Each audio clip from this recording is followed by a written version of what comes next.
Maayong buntag, mabuhay ug madayaw gikan sa dakbayan sa Davao. Og welcome sa ato ang pinakabag-ong media forum nga inyo ang makita matag kaduha sa usa ka bulan nining pagpanaguban-uban kung diin magahisgot-hisgot sa mga butang lungsodnon ug nasudnon nga diin ako ikaw kitang tanan adunay dakong kalambigitan o gikan sa tinubdan sa mga balita ug sa mga impormasyon na angay ninyo masayran. Live kita karon dinhi sa Kadangpan Digital Facebook page, YouTube channel ug sa Kadangpan Digital Network Facebook page. Sa atong bag-ong installment sa atong program nga diin inyo makita matag kaduha sa usa ka bulan mao ang kapihan sa Kadangpan. O kini ang inyong ubos nga alagad ang inyong Kadangpan, Carlo Dolier. Nining unang salvo sa atuang kapihan sa Kadangpan, makauban nato karon ang 2nd City Mobile Force Command na dinhi sa kampo sa Davao City Police Office, Camp Domingo Leonor sa Davao City. O gusto nato masayod ang kinatibukan kung unsa kining function karon. Kauban nato ang atuang labing unang panauhin nga si Police Lieutenant Colonel Noel C. Asumen, ang Force Commander sa 2nd CMFC. Mayong buntag ug welcome sa atuang kapihan sa Kadangpan, sir. Mayong buntag, Sir Carl. Mayong buntag sa tanan diri. Mayong buntag sa mga subscriber nimo sa kapihan sa Kadangpan. Salamat kayo. Og ato nang ipailaila unyang taud-taod ang duha sa mga nahimong kabahin sa 2nd CMFC. Ang isa gwapo kaayo nga uniforme ang SWAT ug ang usa ka gwapa kurabuyag na kauban pod sa 2nd CMFC. Pero unang labing una, Police Lieutenant Colonel, unsa kining 2nd CMFC ug unsay role sa maong ingon natong pagbantay sa atong seguridad? Generally, ang 2nd CMFC, sir, kuha ni siya. Kabahin niya sa Davao City Police Office, mga elite, mga gitawag na to, mga elite units of Davao City Police Office. We will help the local police stations in their law enforcement activities, daily law enforcement activities. And we focus also on the anti-terrorism, security of the national figures, VIP, and all other activities to secure Davao City. Mangutan ako, unsa katong mga upat ka platoon nga sakop sa 2nd CMFC? Yes, sir, naatay 1st, 2nd, and 3rd platoon. Ang 1st platoon, compose ni siya og mga SWAT teams, SWAT platoon. Ang 2nd platoon naman, compose po ni siya og although they are also trained sa SWAT, kaya SWAT motorcycle, mga response team na to. And then ang 3rd platoon, mo ni sila ang mga trained sa search and rescue operations. Pag na mga kalamidad, whether man-made or natural calamities, mo ni ang atong platoon ang kaligan na to. We have necessary equipments to respond pag na mga kalamidad. And then ang 4th platoon na to, mo ni ang seaborne platoon. They will secure the coastal areas of Davao City. So we have also water asset mo na magamit sa pagpatrolya sa atoang sa Davao Coast. Sa inyong role isip pa Force Commander sa 2nd CMFC, unsa kining experience sa inyong mga sakop para sa pagbantay sa atoang seguridad sa atoang syudad? Actually, every month doon na tayong mga big events sa Davao City. Example is January during the celebration of the New Year's Day. And na mga activities sa mga Chinese communities. Kini mga during February and then March ang araw ng Davao to secure all the people, the VIPs of Davao City, and also the community, of course.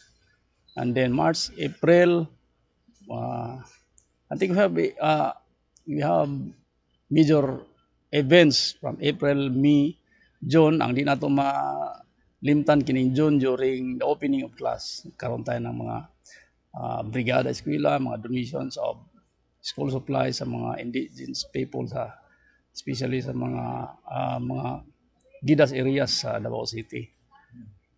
June, July, August ang kadayawan po.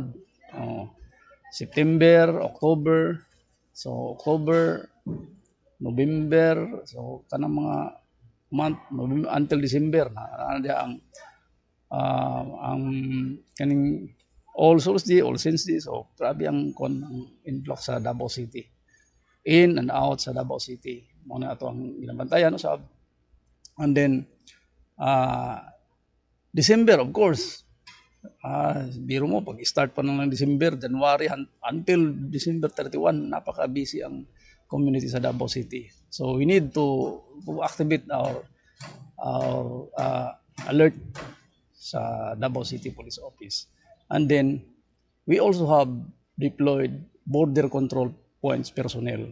So kaya na mga border control points na to, kini ang ato ang nag-joint with the Task Force Davao. Kaya ang commitment sa Sikan City Mobile Force Company is to serve for the benefits of the people. Kani, you have been assigned before sa first CMFC, pero unsay kalainan pod sa imong assignment karon dinhi sa second CMFC po, sir? Kay ang kuano ang first CMFC pod is focused on the internal security operations. Part of that is although kana anti-terrorism gyapon ang concept niya, but focus on the elimination sa communist terrorist group and also to assist the barangays in geographically isolated areas na to. Kaya naatay mga personnel diha sa areas in Pakibato District, Marilog District, dito po sa mga banda sa Turil District. Sa second CMFC naman, we focus in the urban centers. Kaya naatay mga deployment within the heart of Davao City because focus talaga nga unta nakunod di na magbalik mausab tong mga incidents nga nahitabo sa una nga doon ay mga incidents of bombing it results to the casualties, damage of properties and especially sa lives. Kani, sa imong kasinatian as the second CMFC Force Commander, unsay most memorable nga inyong ingon nato nga event na of course na gina-deploy sa inyong mga sakop and every now and then po? Of course we meet national figures kana ang mga memorable events namo. And then yung mga personalities nga makita lang nato sa television no. Makita nato diri sa Davao City nagsuroy-suroy and then we meet them, we secure them until the time nga magbalik sila sa ilahang sa ilahang gigikanan. Nya mamit na to all walks of life sa Davao City from gikan sa mga ultimong ordinaryong Pilipino, ordinaryong lumulupyo sa Davao City to the kanang giingon ako nga mga very important persons nga makita nato sa Davao City. So di nato na malimtan labi na og sa mga big events during araw ng Davao, kadayawan sa kadayawan, and then during Christmas seasons mga yes na mga activities sa Davao City sa City Government of Davao kanang i-highlight na to nga Pasko Fiestas during December. Napakadaghan ang mga guests coming from different mga cities, mga bisan natay mga bisita gani gikan sa kauluhan no. Kauluhan sa Luzon, Visayas.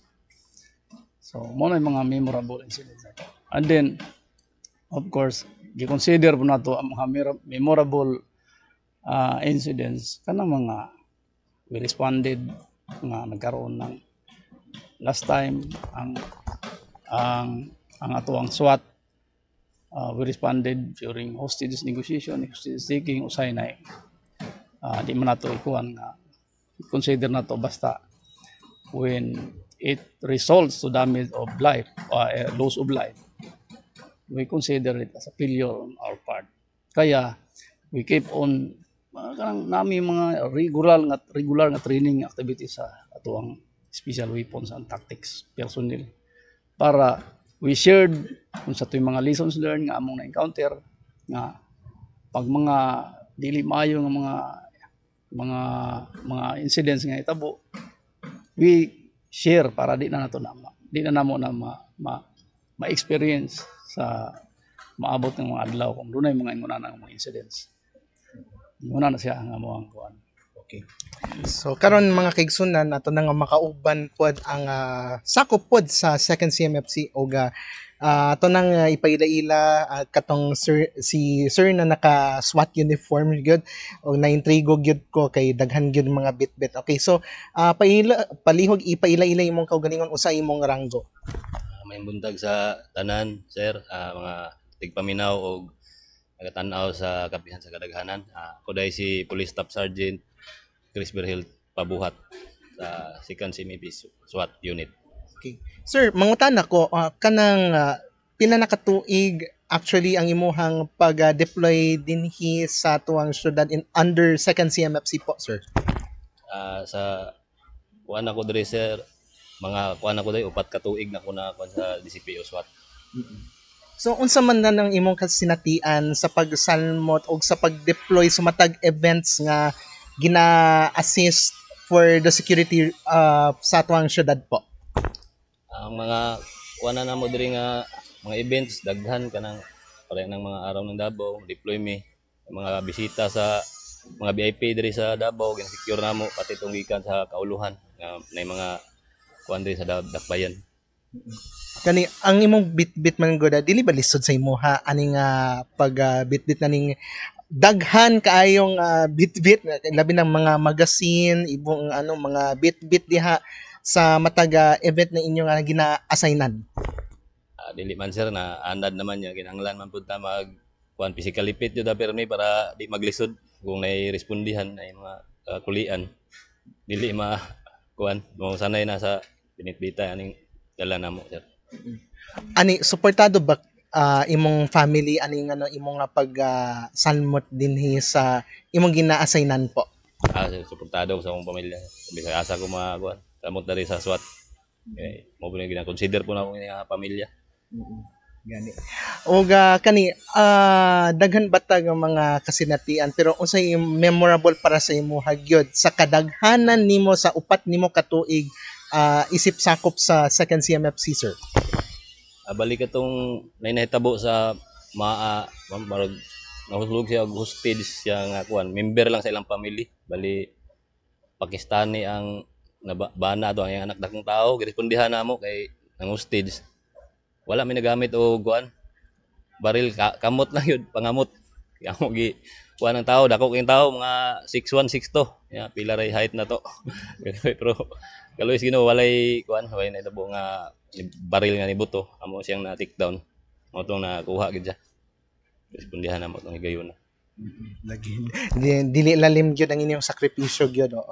Okay, kauban sad nato si Ma'am Asombrado pod na intrigo ra pod ko nga nganong naay babae nga sakop pod sa kay para sa kadaghanan sa nga nagalantaw dili makita si Madam sa tuwang camera. Pero syempre ako na nang ipangutana. Pero again ila sa imong kaugalingon, imong ranggo ug pila na katuig na-assign diri sa 2nd CMFC po, ma'am? May buntag sa tanan, ako si Patrolwoman Eva V. Asombrado.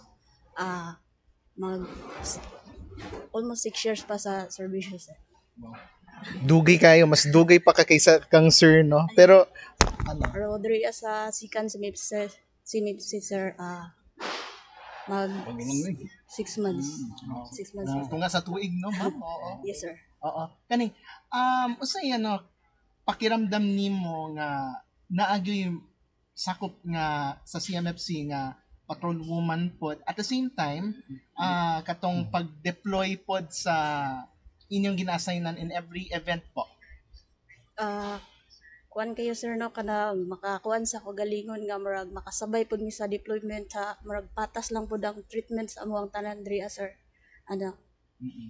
Usa man nang kanang dili malimtan nimo nga kasinatian pod as far as you are the woman po diri na naka-assign for the second CMFC po. Ng mga events po. Dagang event sir kay sa mga dagong event diri sa Davao City like example Kadayawan, Araw ng Davao, apil gid pud mi sa deployment sir. Mo area security pud mi sir para sa seguridad pud sa Davao City. Wala ba ka nabalaka of course sa wala ba nabalaka imong family na giasay na nakadiri bisan tuod nga you're sacrificing everything para lang sa pagbantay pod sa kadaghanan sa atuang mga Davaoenyo? Nabalaka gud pud siguro na sila sir pero kabalo lang pud na sila nga mao pud ni akong gusto nga tahakon pod.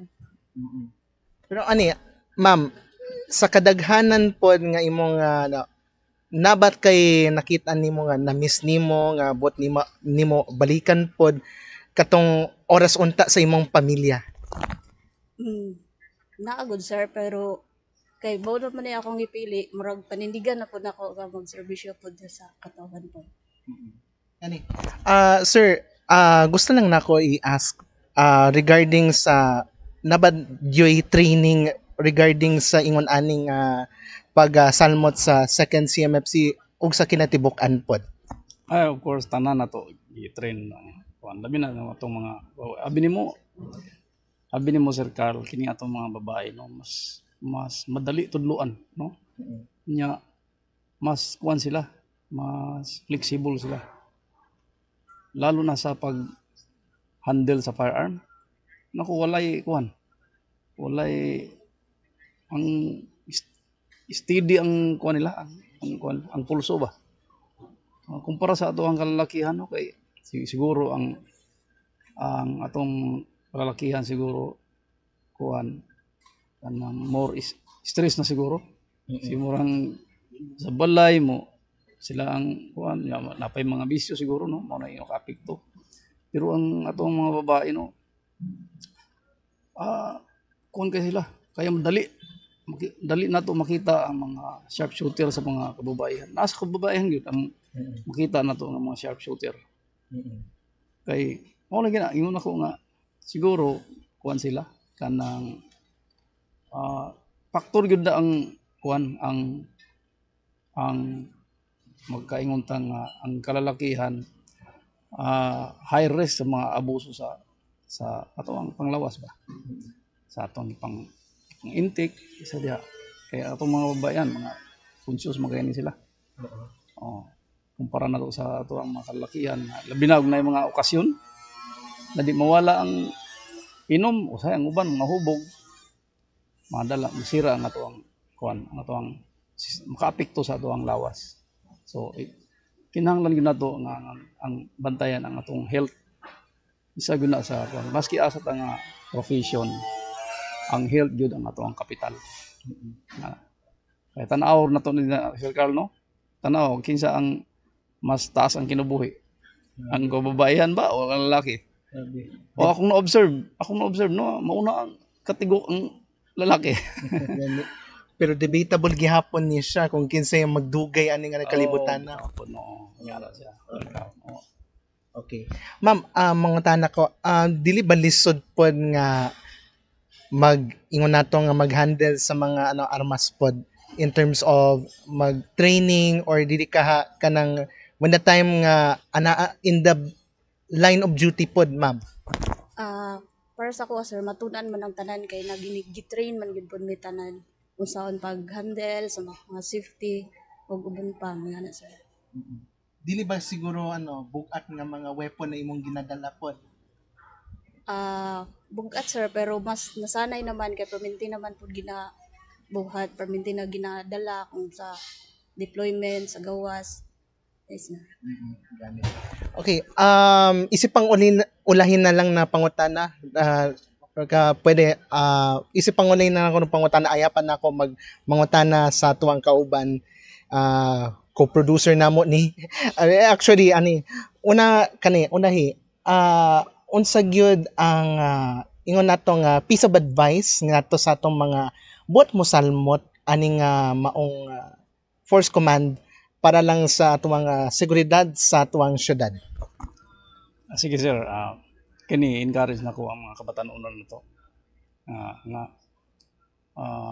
all our police officers are professional. You cannot become a police officer dili mo matapos ang pag-eskwela. Mag-eskwela ta og tarong. Lagaan na to itong sarili. Kaya ang pulis nanginahanglan og ang Philippine National Police nanginahanglan og brightest, strong, young aspirant ng mga police officers. Kinahanglan nato na kay para po to serve, para po sa benefits na ato ang komunidad. Dili mo asinso ang ato ang komunidad kung naay kasamok nga ug wala ang ato ang kapulisan, isa man ang ato ang komunidad. Kung wala ni atong babayaan nato ang ato ang mga kabatan-onan, wala na yung musulod sa ato ang hanay sa pulisya. So encourage the youth, study, take care of your health, and join the Philippine National Police, and further join the Special Weapons and Tactics sa Davao City nga naa sa Second City Mobile Force Company. Application na to sa Philippine National Police Academy this coming usually August or October ang national examination ana. Once you graduate, sure job, may trabaho ka na, and then join with the Special Weapons and Tactics. Okay, at this juncture, taga na to gigayon na makapangutan na si Mang Tomas Avancenia Jr. nga kung sa may iyang concern, ani? Sige. Sir, tanungin ko yung Lady Cop mo na member ng SWAT. No? Ma'am, ikaw ba isang Lady Cop, then member ng SWAT? Ikaw ba ay napasabak na sa isang operation na hindi mo makalimutan, or anong operation nang nasamahan mo na sa grupo ng SWAT para ikaw ay masabi natin ang kaya ng lalaki, kaya din ng babae? Sa ingon ana ng mga kuanser sa operation, wala pa pod ko naka-appel kay sa office pod sa kakaron sir, napa ko sa office po na assign. Sige. Pali kini ato ang mga kababaihan no. Kuan gini na more experience ni sa ato ang training. We keep on train. Kasi mo nagingon ni kuan ba? We are prepared. Ang police prepared. We are preparing ourselves in kung naay mga incidents nga buabot. Katong giingon ni Bruce Lee ba nga it's better to be a gardener during peace than a garden. It's better to be a warrior in a garden than to be a gardener during war. Kaya na ba? So we prepared our personnel. Prepare more on training. Very rigid na training. Kaya pag moabot ang mga incidents nga real makoy incidents, we are prepared. So hopefully di na moabot ng mga real makoy incidents kay makahatag ng kalisang sa ato ang katawhan. Nga mo responde na gani ang ato ang SWAT. Ibig sabihin doon na dako nga indicators nga trouble sa ato ang komunidad. Tomas. Sir, tatanungin naman ako. Sa tagal mong 4 na taon sa SWAT, ikaw ba ay naipasabak na sa mga operation yung talagang matindi? Kamukha yung sinasabi nila yung kay Kibuloy nga nangyari. Ikaw ba ay nandun din ba sa pagtulong sa kasamahan natin dito para ano ang peace and order? Daghan na po ko nga kuanan nga mga operation sir. Tama sa katong sa matina sayar sa una dili na ako panganlan unsa tong kuan part sa gobyerno gihapon sila nga kuan lihis lang siguro to sila nga kuan ba extortion kami kuha ato sa ilaha kay nagkuan sila og negosyante sa tagom gidala diri kuha na mo kami itong na lockdown diri sa una sa COVID natingala tong doktor amo kay giswab may paghuman ng lakaw mi kay bawal ko siya pero sa lakaw ug katong sa kuan po siya sa Bunawan official sa gobyerno gihapon paano mo bali ay bali target sa drugs katong girespondihan dag kuan na mo katong sang kang kibuloy nga hapon mi dito na deploy po mo pero kuan lami sa gawas lang. Wala na kayo lang yung pangutang. Okay. Sige, last na lang ni kay hapata maghinapos nini nga tuwang kapihan nini nga unang edisyon nato kani unsa ni nga na dakong responsibilidad pod sa uban nga bisan sa kadugayon nga although balin-balin man pod og shifting sa deployment pero unsa ni nga pinaka unique gyud nga syempre full responsibility as if na para lang sa kaayuhan pod sa tuwang seguridad sa tuwang dakbayan sa Davao, Sir Asumen? Dakong responsibilidad mo ka. Una gyud ang dakong responsibilidad on my part no. Mag-una ta sa human resource. Napaka dako na dia ang kuan nga how you manage your resources especially ang atuang mga manpower na to. Dili na to makontrol ang huna-huna sa tao. I have personnel 171 personnel. I need to manage this 171 personnel kasi iba-iba ang upbringing ang atuang kapulisan nag-enter sa police at the age of 21 minimum, at age of 21. So, they are trained sa PNP within 6 months or 1 year. So, ang behavior sa tao, you cannot change that behavior sa tao na kuha niya within 20 years and then you train it to transform it sa desire ng agency ng Philippine National Police in 1 year. Di mabago talaga. So, nagsugod gyapon sa family, sa environment kung asa gikan ang kini ato ang personnel. So isa na sa mga challenge, isa na sa dako nga responsibilidad nga I need to manage that. Ang uban gani kinahanglan nato ang encourage, motivate this personnel para ang retention sa ato ang personnel na they will focus on their work, in their choosing job. Kaya nga ginasulti na mo, indoctrinate na mo ang mga personnel.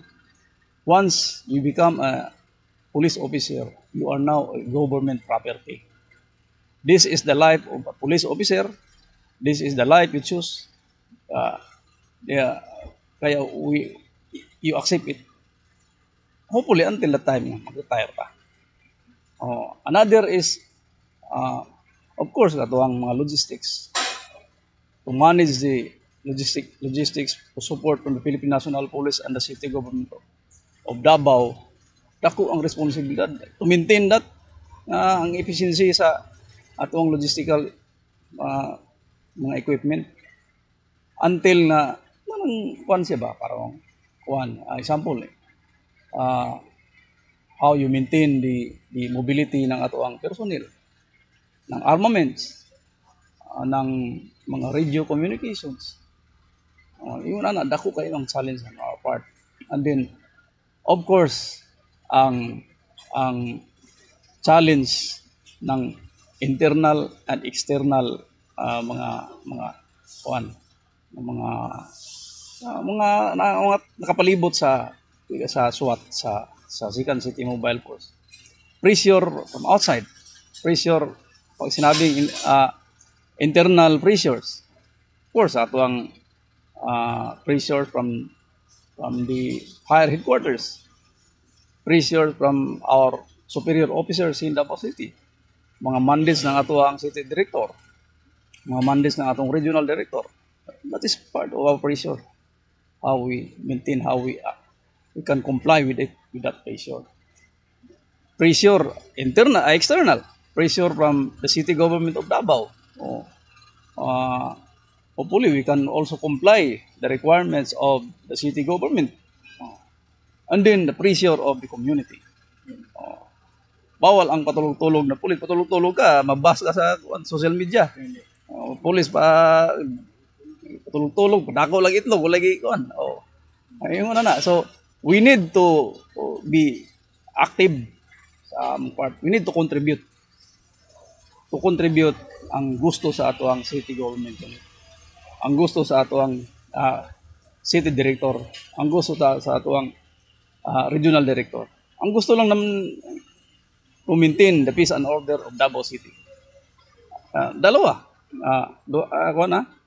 We need to contribute sa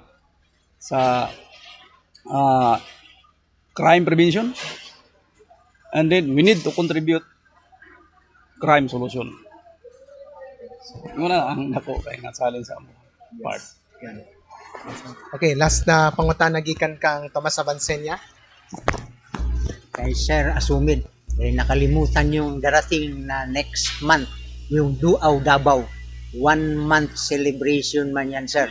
Kayo alerto siguro dyan. Kasi Duaw Davao, maraming magduaw, di ba? Yung ingon nila, mag-visit sa Davao, kay Duaw Davao for the whole month celebration. Parang mas matindi ang alert ninyo dyan for the safeties in Davao. Kami isa-misa nag-prepare aning celebration sa Duaw sa Davao. Ang ato ang makita namo na ang komunidad sa Davao, ang mga local stakeholders ng Davao, makita nila ang pulis sa mga streets ng Davao City. Muna kinahanglan namo we need to comply the orders of our city director. We are visible sa tao. Kay kinahanglan namo nga ma-feel sa atong komunidad nga there is police officers nagbantay sa ilaha while they are enjoying the celebrations ng activities ng Davao City. Kaya nga kuan giingon gani nga kung ang holiday nag-break ang ato ang mga other mga empleyado, break sila, enjoy sila break. Sa PNP, in our part, we need to be alert. Full alert status ang kuan. So, kaya makita na to sa kuan. Kung makita na yung mga streets diya, labi na kung daghan ang katawan, ang crowded area. Walay pulis. Palihog ko tawag, i-comment na lang siguro dito. Sila asa mga pulis diri para kinahanglan po na mo ang feedback sa community. So, Okay, sige. So, tagana nato naghigayon kay syempre mao ni ang initial naton na offer alang sa tuwang mga nagalantaw kining bag-o naton nga kapihan nga inyong makita sa kaduha so sa kabulan dinhi sa Kadangpan Digital Facebook page ug sa YouTube channel simultaneously kining mga kaigsunan. Pero aya pa ta maghinapos, tagaan nato na og parting statement hilabi na tagaan nato og higayon kung sa wala masayod kung unsay hotline sa kapulisan kung buot ninyo tawagan alang sa hinanaling tabang assistance or dili katong para sa gusto nato maresolba ang tanang mga problema sa seguridad. Imo ng panahon, unahon sa nato si Force Commander, dili pwede ang kaning duha kung wala ang Force Commander nga si Police Lieutenant Colonel Noel C. Asumen. Sige sir, ang ato ang Davao City Police Office na diya ang Sikan City Mobile Force Company.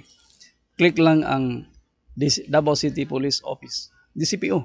Click lang na diya ang amo ang mga hotline numbers. If you can do that, gani we are also connected with the Peace 911. Just dial 911. Ini namoy mga kinahanglan. Dial 911 then the 911 will contact the police. The police kaya na paspas ang kuan ang responde ng ato ang police. Kaya kung dunay incidents Buhangin area, we have police officers sa Buhangin area, and then the kining ato ang 911, they will contact Buhangin police stations, and then yun na ang kuan. So kaning ako lang po na balikon ako, we encourage the youth to become part of the Philippine National Police and join with the Second City Mobile Force Company, Special Weapons and Tactics. Ang buntag, Sir Carl. Thank you so much. Unahon sa nato, ladies first. Patrolwoman Asombrado, imong panapos nga pamahayag. Ginahangyo lang po namo ang mga katawhan na maging vigilant lang po sa palibot, and then makipag-coordinate po sa AMUA through Davao City Police po. Ganun, sir. Thank you. O sa pagpanapos nga pamahayag, sir? Binantayon ang tanan. Kung na may mga kagulian, nga mga panghitabo nga dili kaya sa atong mga kaubanan sa gawas ng ordinaryong pulis, kinanglan og mo responde ang SWAT, andam pirmi ang SWAT nga mo responde ang mga panghitabo nga mga unsa pa man ang mga kuanda hostage, terrorism, andam pirmi ang SWAT nga motubag ana. Og tungod niya, salamat kayo sa panahon, Police Lieutenant Colonel Noel C. Asumin, ang Force Commander sa 2nd CMFC. Og sa tanan ng mga nagalantaw, salamat kayo sa inyong pagtutok kanamo. Mao kini ang sinugdanan sa atuang bag-ong pagpanaguban-uban. Wala kita nagmugna og media forum para magtigi, kundili para magpahibalo sa tanan alang sa mga kasayuran nga diin ako, ikaw kitang tanan at adunay dakong kalambigitan, hilabi na sa mga tinubdan sa balita sa matag hisgutanan sa mga butang gusto masayod sa katawhan. Magpasalamat kita sa kinatibuk ang 2nd CMFC sa pagpangunag yod sa Force Commander nga si Police Lieutenant Colonel Noel C. Asumin sa pagtugot na tagaan og leeway og pagplastar niining atong kapihan niining edisyon sa atong initial offering. Sa kita na ta sunod sa in 2 weeks, sunod Webes usab sa atuang pagpanaguban-uban ug sa ngalan sa kinatibukan sa Kadangpan Multimedia Services sa atong Network General Manager Jodora Dolier, akong inahan sa kanunay panabang, Broadcast Supervising Producer Shirley Fed Dolier, co-producer Tomas Canoy Avancenia Jr., also known as Mang Tomas. Murag mukaon naman taglitsyon ani iniguman. Og pasalamaton pod nato og sa on behalf of course kang acting City Director Hansel Marantan nga mo deploy na pod sa lain, og salamat pod kung nagtan-aw man si Police Captain Hazel Rizane Caballero, tuwaso ng tigpamaba sa Davao City Police Office. Og kita na pod pohon sa tuwang pagpanagban-uban dinhi sa tuwang kapihan sa Kadangpan, di Kadangpan Digital Media Forum. Kini ang inyong ubos nga alagad ang inyong Kadangpan, Carlo Dolier.